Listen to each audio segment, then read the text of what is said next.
Imagine a world where your money has an expiration date. A world where you try to buy a steak, but your transaction is declined because you've already reached your carbon limit for the month. This isn't a dystopian novel.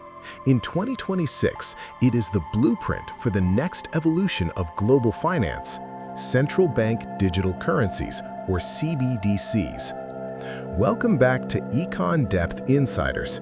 We've discussed the $40 trillion debt trap and the death of the dollar.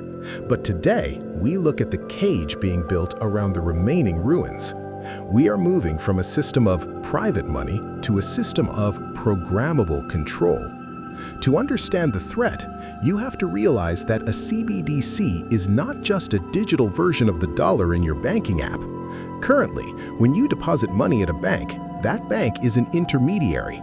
They keep records, but they aren't the government. A CBDC is a direct liability of the central bank. It removes the middleman, creating a direct digital tether between your wallet and the state. The O factor here is programmability. For the first time in history, money is no longer a passive tool, it is active software. Governments can now program your money with specific rules. They could implement a use it or lose it policy, where your savings automatically decrease by 5% if you don't spend them by the end of the month to stimulate the economy. They could restrict where you spend it, barring you from buying certain goods, donating to unapproved causes, or traveling beyond a certain radius. The argument for CBDCs is always efficiency. They promise faster payments, lower fees, and the end of financial crime. But the cost of this efficiency is the total death of anonymity. In a world of physical cash, your transactions are your business. In a world of CBDCs, every single cup of coffee, every book you buy, and every person you pay leaves a permanent digital footprint on the government ledger.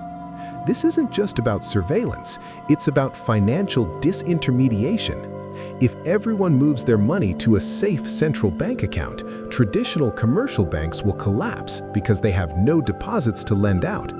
This effectively nationalizes the entire banking system. The government becomes the sole decider of who gets a loan, who can start a business, and who is financially worthy. In 2026, over 130 countries are already piloting these systems. They are being marketed as the digital euro or the digital pound, but the goal is the same: to move humanity from a cash society to a permission society. The lesson is that financial freedom is the foundation of all other freedoms. If the state has the power to turn off your ability to buy food or pay rent at the push of a button, you are no longer a citizen. You are a user with a revocable license to exist. To survive this shift, you must maintain off-grid liquidity. This means holding physical assets that exist outside the digital ledger, physical gold, silver, and peer-to-peer barter networks. It also means understanding decentralized alternatives like Bitcoin, which were built specifically to be the antidote to central bank control. The digital cage is being built. The question is, will you be inside when they lock the door?